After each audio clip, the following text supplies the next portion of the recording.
Hi, Dr. Ruth here, and I wanted to share some tips on how to set up a Word document so that you have stronger grammar and spelling skills as you turn in your documents. Some of us may have missed a few pointers on grammar and spelling as we experienced our English classes, and so this can help bring you up to speed and give you a really easy way to advance your writing skills.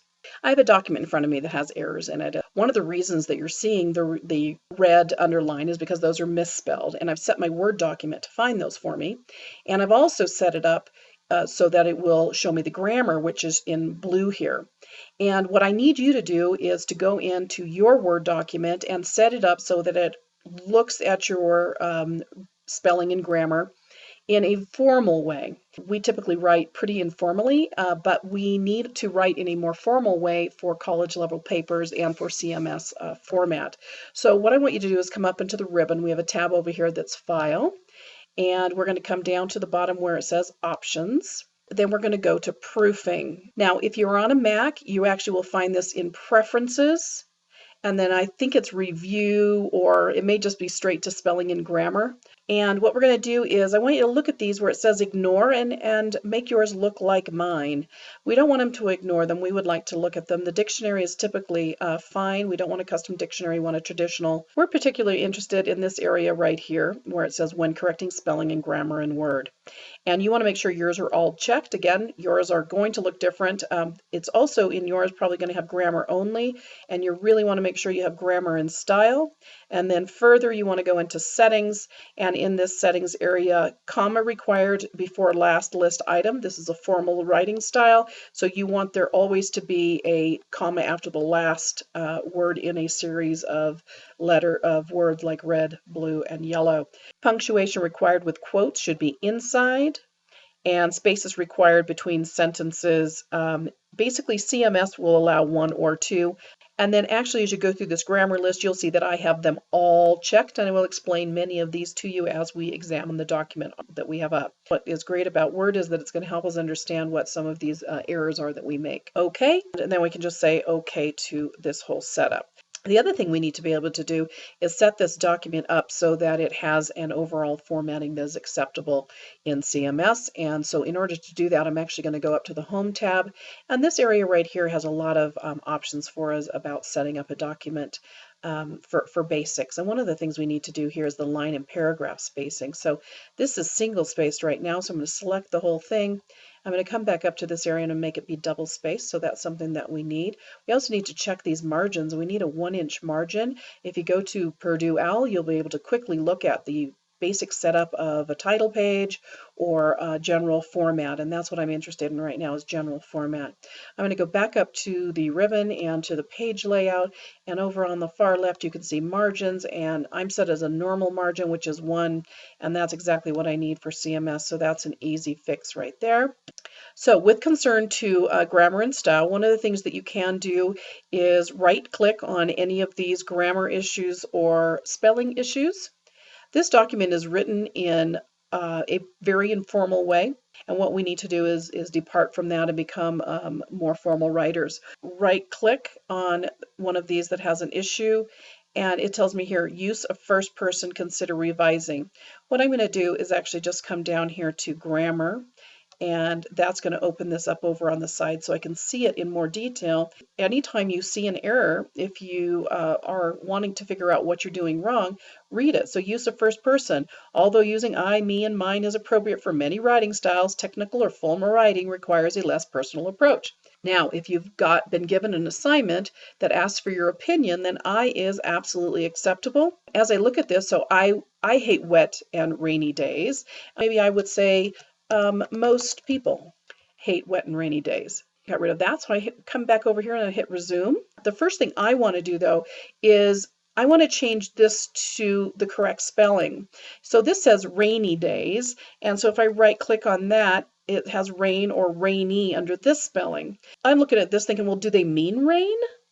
Or maybe I don't even understand whether that's how you would spell rain as if it falls from the sky, or rain versus what would be on a horse. So what I'm going to do is I'm actually going to accept this one, and I want to show you a way that sometimes if I'm questioning, is that the right word? I will left click and highlight the word. So again, left click and drag across the word to highlight it. And then I'm going to go back up into the ribbon into review, and I'm going to go over to thesaurus. So typically we know a thesaurus as a way of finding different words that we can use for the same meaning. And I can look at rein. It's like, oh, that's bridle, restraint, harness. No, that's not it. I think that they actually are talking about rain falling from the sky. So even though I didn't understand the difference between these two words, this helps me to understand what those meanings are. So I just did a Control Z to undo that. And I'm going to right click on this again. And I'm going to go to this rainy days. I'm going to go ahead back over to the right here, and I'm going to close the thesaurus, and I've still got my grammar open. Now, most of you probably know about using grammar and style from the review area here, and we can just press that, and you can see that also brings up this exact same thing. Now, this is pointing out another problem. So as we go through this document now, when we do that method, it just starts going from one to the next. It's having an issue, and it's either giving me the option of ignoring or changing it. So spaces between sentences. Since we have set ours up so that it's looking for 2 spaces in between, it's having a hard time. So it rained a lot in 1816 would make this be a complete sentence. But we also can see that this is also now telling me that this has got a grammar issue. And if I right click, it's basically saying that I don't have enough space there. Now it has 2 spaces between those. So it rained a lot in 1816, a lot like every day. And so I'm thinking, well, wait a minute. So it didn't rain a lot, it rained every day. So I'm going to actually select that and cut that out of there, come back over here to a lot and paste it in over. So it rained every day in 1816 is actually a more interesting start. And then you can also see this has some grammar issue on it. So I'm going to right click on that one, and it's telling me to correct it like this, but I really don't know what it means. So I'm going to come over to here and go, well, isn't that how you spell every day? What's wrong with that? But I can see over here that if it's every day and it's one word, it's ordinary, average, or normal, and that's not what we're talking about. We are talking about every day as in daily. And so we do want to change this, and so we want to click that change button. So it rained every day in 1816. I'm going to get rid of this a lot that's going on there. And we even can get rid of that semicolon and make this a the. So it rained every day in 1816. The weather in Europe was abnormally wet because it rained in Switzerland on 130 out of 183 days from April to September. Now we can see that that's still quite clumsy, and we probably should change the order of that. And that's not the type of detail I want to get into right now. I'm going to resume this grammar, and that's going to actually went down to this one down here, which is fine. We can skip around. Spaces between sentences, it calling out this issue of this ... which is going to be this informal method. I'm going to change that. But actually what I'd like to do is just come back up here to this one. I'm going to right click on it, and that's going to put the 2 spaces in there. And let's resume, and now it's on to this, and this is just a misspelling, and I'm going to change that. Again, I also can see here, make sure that I was using the right word, because not only did I misspell it, which means I may not understand what the word means, I also could choose a different word here if I thought that would be better. I'm going to go ahead and accept that. Miserable for all citizens. And now it's also saying space between words, and I'm going to change that because I needed 2 spaces between each sentence as I go along. Now it's talking about this here. So if I was Mary Shelley, so comma use. To make your sentence easier to read or to signal a pause, consider using a comma. Actually, I love the idea that there's a comma in there, so I'm going to put that in there. If I was Mary Shelley, pause, I might decide to write a book too. All right, and now we've also got a call out for first person. And unless you are asked to give your opinion, you should remove all of the use of first person from your writing. It is not easy to do right away. It gives you suggestions here about how to change that. Now it has after all, and it's letting us know that that this is not the correct spelling to have this be one word. So I'm going to choose this one, and I'm going to change. And this is just a typo, and I'm going to change that. And now you can see it's spacing between, so it's wanting us to bump up from single space to double space. Now it's calling out on this exact same sentence, it's calling out this wordiness. And wordiness, basically, some of the times we have documents where the instructor wants us to submit 300 words, and so we start throwing words in there. But that's a super bad practice on your part. You really want to have good, valuable content in your work. So if you're getting called on wordiness a lot, think about why you're using that.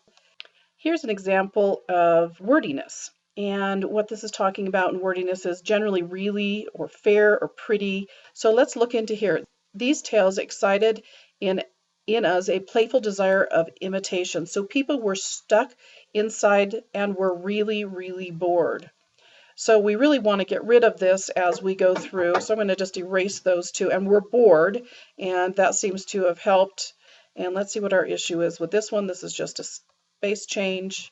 So this is calling out a passive sentence, and passive sentences lack persuasiveness. They sound like you're not sure about what you're saying, and we basically want the action to be on the right part of it. You don't have to catch them all, but you need to start being aware that you're writing that way and start writing in a superior way. See here if we can change this one. So let's think about it. So it really is about boredom. So boredom was the inspiration for writing books. And let's see if that has a, yep, so that got rid of it and it just flipped that around. Let's see, yep. This is telling us that we've used a question mark incorrectly, so general statements end with a period, that this is not a question. It's I can totally see her point, you know. I am going to change that to a period. And again, now we would still need the two spaces between. Again, use of first person. This could be changed. Let's try it. So it is easy to see her point. So this one's calling wordiness, and after all, it was the only thing you could do without TV or anything. Maybe this should start with without TV, writing was one of the few things to do. And that's a much more kind of active sentence. Let's see if that one, two spaces in between, so TV, looks like it has an issue with that. Let's see. Comma use. Oh, it wants a period after that one. We're going to ignore that. And now we get our grade level, our reading statistics up. And our reading statistics show us word count. So word count is 158. You don't have to count words anymore. You know exactly how many are in there. Readability. So passive sentences, 0. Less than 10% passive sentences is fine. Reading ease, it's a little low, 70% reading ease. I would like to see it be higher. And then the grade level. So this is at about the 7th grade level. Don't let that shake you. You can start tracking yours and start seeing how yours improves. So I'm going to just say okay to that. So that was interesting. What we do have here, though, is still this one sentence that's all sitting out by itself. And a paragraph needs 3 sentences. 5 is kind of a nicer, stronger paragraph, but 3 certainly does the trick. So what I really need to do is I need to tab this over because in CMS format, I need to have that indented.